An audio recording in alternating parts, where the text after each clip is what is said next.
Hello friends, एक बार फिर आपको बहुत बहुत स्वागत है आपकी अपनी यूट्यूब चैनल डीएलएड वाला में। दोस्तों, आज की इस क्लास में हम आपके लिए लेकर हाजिर हो चुके हैं डीएलएड थर्ड सेमेस्टर 2021 के मैथ के इस प्रश्न पत्र को। मैथ का पेपर आपको पता ही होगा, टोटल 25 नंबर का रहता है और इसमें आपको 1 घंटे का समय मिलता है पेपर को सॉल्व करने के लिए। इसके पहले हम आपको बता दें 2016, 2017, 2018, 2019 और 2020 इन सभी वर्षों के जो प्रीवियस ईयर क्वेश्चन पेपर हैं वो हमने आपको इसी चैनल पर ऑलरेडी सॉल्व करा दिए हैं। तो चैनल पर जाकर आप प्ले लिस्ट को चेक कर लीजिए। UP DElEd third semester PYQ की जो प्ले लिस्ट है वो आप चेक कर लीजिए, उसमें सारे क्वेश्चन पेपर आपको सॉल्व किए हुए मिल जाएंगे। तो चलिए दोस्तों, ज़्यादा टाइम ना वेस्ट करते हुए आज की इस क्लास को स्टार्ट करते हैं। जितने भी नए भाई बहन हैं तुरंत चैनल को सब्सक्राइब करके बेल आइकन को प्रेस कर लें और इस क्लास को अपने अदर फ्रेंड्स के साथ भी शेयर कर दें। और आज की इस क्लास का सबसे पहला प्रश्न आपके सामने स्क्रीन पर आ चुका है। ये मैथ का प्रश्न है, तो आपको बहुत ही सावधानीपूर्वक इस वीडियो को देखना है और समझना है। आपको पता ही होगा प्रीवियस ईयर क्वेश्चन पेपर से परीक्षा में जो प्रश्न है वो प्रत्येक सेमेस्टर हर सेमेस्टर में बहुत ज़्यादा बार बार रिपीट होते हैं। जो पिछले वर्षों के पुराने प्रश्न पत्रों में क्वेश्चन आए हुए रहते हैं वही प्रश्न बहुत ज़्यादा संख्या में रिपीट हो जाते हैं। इसलिए आपको प्रीवियस ईयर क्वेश्चन को जरूर अटेंड करना चाहिए क्लासेस को।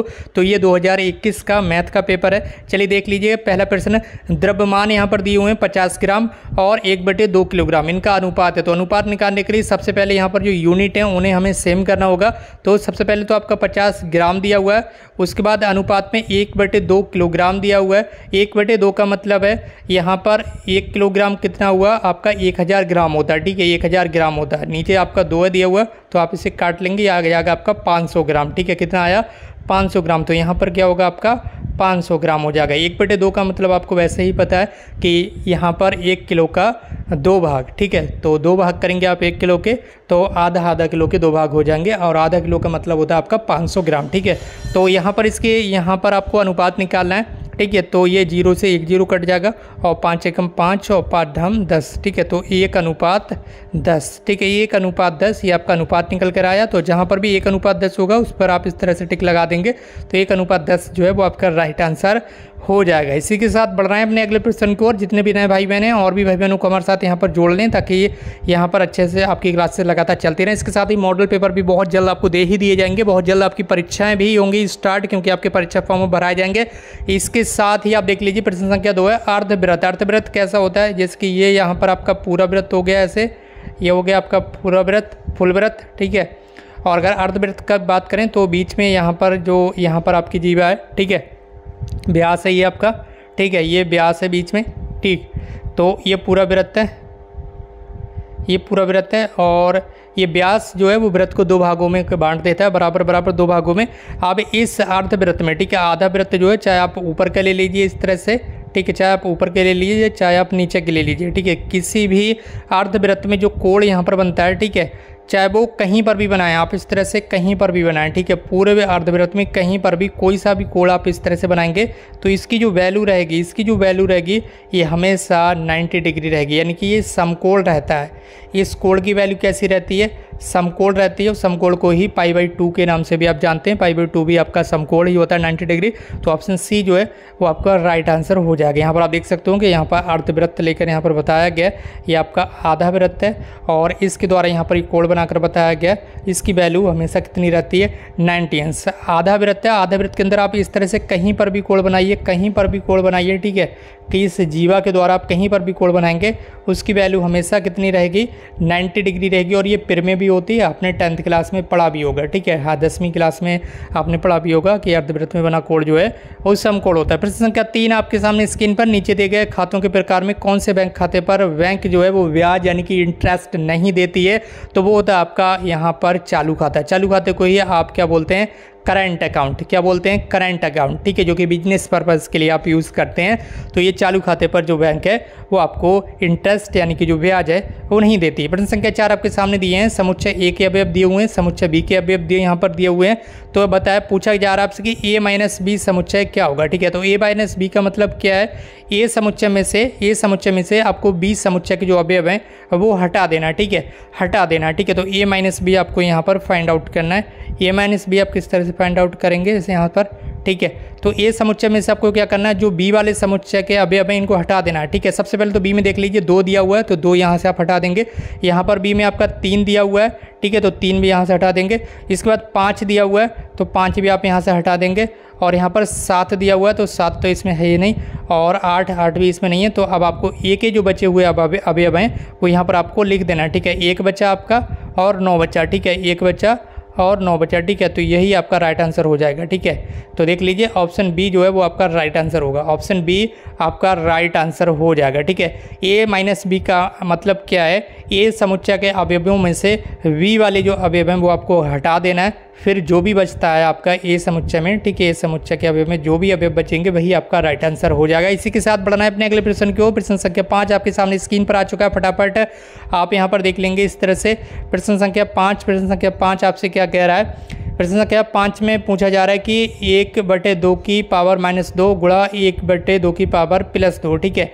अब आपको पता ही होगा जब आधार समान है, ठीक है, आधार क्या आपका 1/2, आधार दोनों जगह क्या है 1/2, तो ये जो घातें हैं वो आपस में जुड़ जाएंगी, ठीक है, आपस में क्या हो जाएंगी, जुड़ जाएंगी, -2 और +2, ठीक है, आपस में क्या हो जाएंगी, जुड़ जाएंगी। +2 से -2 कट जाएगा, 1/2 की पावर क्या बची है आपकी 0, और किसी भी संख्या की पावर चाहे वो चर अचर हो, ठीक है, उसकी पावर यदि 0 है तो 0 की वैल्यू क्या होगी, हमेशा 1 रहती है। कि यदि किसी संख्या की पावर 0 है तो उसकी वैल्यू हमेशा आपको 1 बताना है। तो देख लेंगे एक आंसर कहाँ पर दिया हुआ है, एक आंसर आपका दिया हुआ है ऑप्शन बी में, ठीक है। तो बढ़ रहे हैं अपने अगले प्रश्न की ओर, ऑप्शन बी आपका बिल्कुल राइट आंसर हो जाएगा। इसी बात पर कर दीजिए इस क्लास को ज़्यादा शेयर, ताकि और भी भाई बहन हमारे साथ यहाँ पर जुड़ सकें।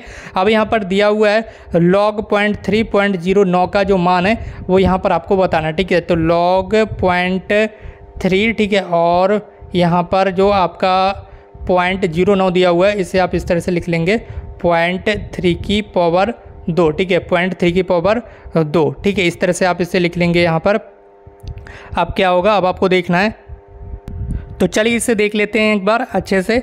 और यहाँ पर इसके भी मैंने आपको बताया, यहाँ पर आपका हो जाएगा log 0.3, ठीक है, इसकी log 0.3 और 0.9 को आप लिख लेंगे 0.3 की पावर 2, ठीक है।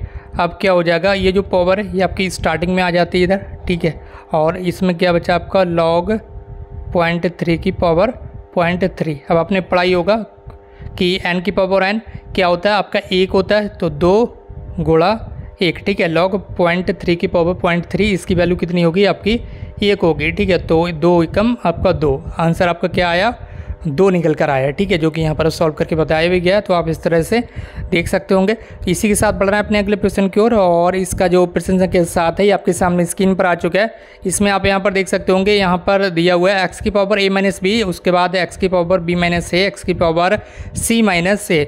अब आप देख रहे होंगे जो यहाँ पर आधार है, ठीक है, जो बेस है वो सेम है, हर जगह क्या है x, आधार क्या है x, तो ये जो घातें हैं वो आपस में जुड़ जाएंगी, या घातें क्या हो जाएंगी, आपस में जुड़ जाएंगी। और यहाँ पर जोड़कर बताया भी गया, ठीक है। सबसे पहले क्या दिया हुआ है a-b, ठीक है, प्लस हम जोड़ देंगे घातों को b-c, ठीक है, b-c आ गया, प्लस c-a, ठीक है, तो ये आपका आ गया c-a, ठीक है, सारी घातें आ गई। आधार सेम है, आधार सेम है, बेस जो है वो आपका बिल्कुल सेम है, तीनों जगह x दिया हुआ है, ठीक है। आधार यदि सेम है तो घातें जो होती हैं वो आपस में जुड़ जाती हैं। तो आप देख लेंगे प्लस का ए है, माइनस का ए कट जाएगा, माइनस का बी है और प्लस का बी ए कट जाएगा, माइनस का सी है, प्लस का सी है, ये आपस में कट गए, ठीक है, सारी घातें कट गई। एक्स की पावर क्या बची 0। अभी कुछ मिनट पहले ही मैंने आपको बताया था यदि किसी भी संख्या, चाहे वो चर या अचर कैसी भी संख्या हो, उसकी यहाँ पावर यदि 0 है, ठीक है, उसकी घात यदि 0 है तो उसकी वैल्यू हमेशा क्या आएगी आपकी 1 आएगी, ठीक है। तो यहाँ पर आप देख सकते होंगे राइट आंसर आपका 1 आ चुका है। इसी के साथ बढ़ रहे हैं अपने अगले प्रश्न की ओर। प्रश्न संख्या है आपका 8। इसमें आपसे पूछा जा रहा है कि 3000 रुपये का, ठीक है, 3000 रुपये का 5% वार्षिक ब्याज की दर से 18 माह का साधारण ब्याज, ठीक है, साधारण ब्याज निकालने का फॉर्मूला क्या होता है, मूलधन गुणा दर गुणा समय और बट्टे 100, ठीक है। तो यहाँ पर ये माह दिए हुए हैं और जो यहाँ पर दर दी हुई है दो वार्षिक दिए हुए, तो जो 18 माह हैं इसे पहले हम क्या करेंगे, इसे पहले हम वर्ष में कन्वर्ट कर लेंगे, ठीक है। वर्ष में कितने माह होते हैं 12, तो आप इसे डिवाइड कर लीजिएगा, 6 दूनी 12 हो गया और 6 तियाँ 18 हो गया, ठीक है। तो 3/2, ठीक है। तो 3/2, ठीक है, 2 आपका नीचे आ जाएगा। इस तरह से आप लिख लेंगे।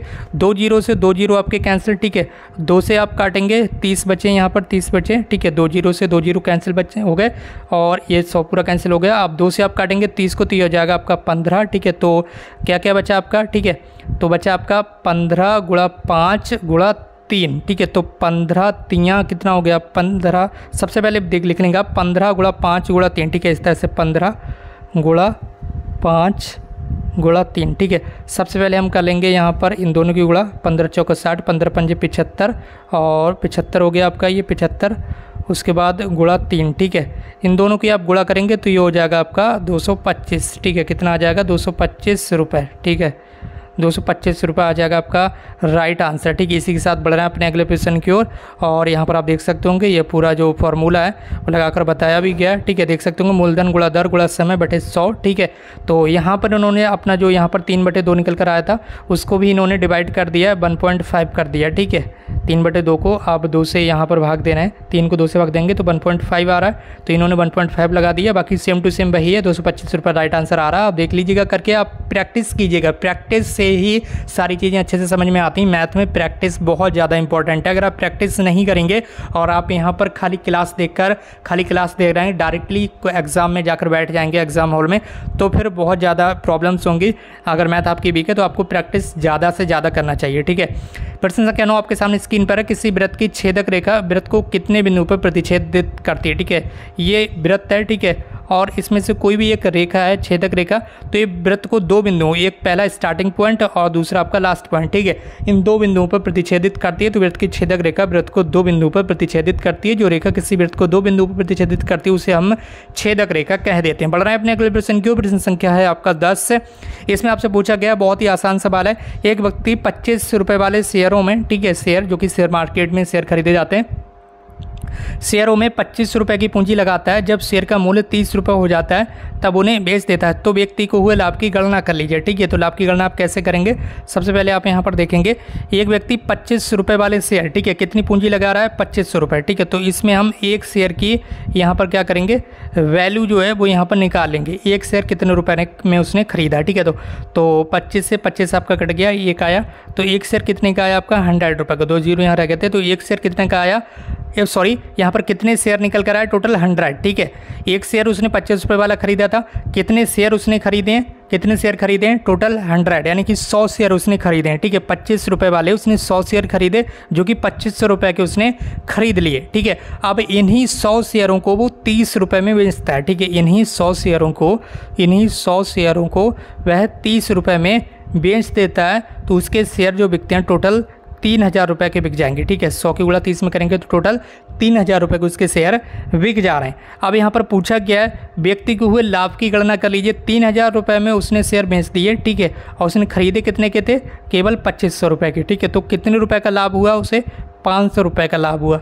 लाभ कितने का हुआ उसे, 500 रुपये का लाभ ही आपसे पूछा गया था, ठीक है। तो लाभ आप बता सकते हैं कि उसे 500 रुपये का लाभ हुआ। एक बार फिर से समझ लीजिएगा, एक व्यक्ति 25 रुपये वाले जो शेयर हैं, ठीक है, वो यहाँ पर 2500 रुपये के खरीदता है। कितने रुपए के, 2500 रुपये के खरीदता है। एक शेयर की वैल्यू कितनी है, 25 रुपये, तो वह कितने शेयर खरीदेगा 25 रुपये वाले, ठीक है, 100 शेयर खरीदेगा, तभी उसके 2500 रुपये की जो पूंजी है, जो वैल्यू है, वो उसकी खर्च होगी। 2500 रुपये के वो 100 शेयर खरीदेगा, ठीक है, 25 रुपये वाले, ठीक है। अब उन्हें वो 30 रुपये के हिसाब से बेच देता है, ठीक है। तो उसके 3000 रुपये के टोटल शेयर बिक जाते हैं, जिसमें उसे 500 रुपये का फ़ायदा यानी कि प्रॉफिट हो जाता है। बढ़ रहे हैं अपने अगले प्रश्न की ओर। इसी बात पर कर लीजिए इस चैनल को सब्सक्राइब कर दीजिए, इस वीडियो को ज़्यादा से ज़्यादा शेयर, ताकि और भी भाई बहन हमारे साथ जुड़ सकें। और अगर अभी तक आपने चैनल को सब्सक्राइब नहीं किया तो आप भी चैनल को सब्सक्राइब कर लीजिए। वृत्त का केंद्र O है, ये वृत्त का केंद्र है। यदि कोण APB, कोण APB, ठीक है, ये जो कोण है इसकी वैल्यू यहाँ पर बताई गई है 30 अंश है, ये 30 डिग्री है। तो कोण AOB, ठीक है, इस वाले कोण की वैल्यू हमें फाइंड आउट करना है, ठीक है, इसकी वैल्यू हमें निकालना है। तो क्या होगा, तो कोण AOB क्या होगा, अब आपने पता फिर में पढ़ी होगी, ठीक है। वृत्त की किसी जीवा के द्वारा केंद्र पर बना जो कोण होता है, ठीक है, केंद्र पर बना जो कोण होता है, वृत्त की किसी जीवा के द्वारा केंद्र पर बना जो कोण होता है, कोण AOB जो होता है, ये दोगुना होता है किसका, इसका। वृत्त की उसी जीवा के द्वारा परिधि पर बने कोण का दोगुना होता है। परिधि पर कौन सा कोण बन रहा है, ठीक है, परिधि पर आप देख लेंगे कौन सा कोण बनना है, APB, ठीक है, इसका कितना होगा, ये दोगुना होगा।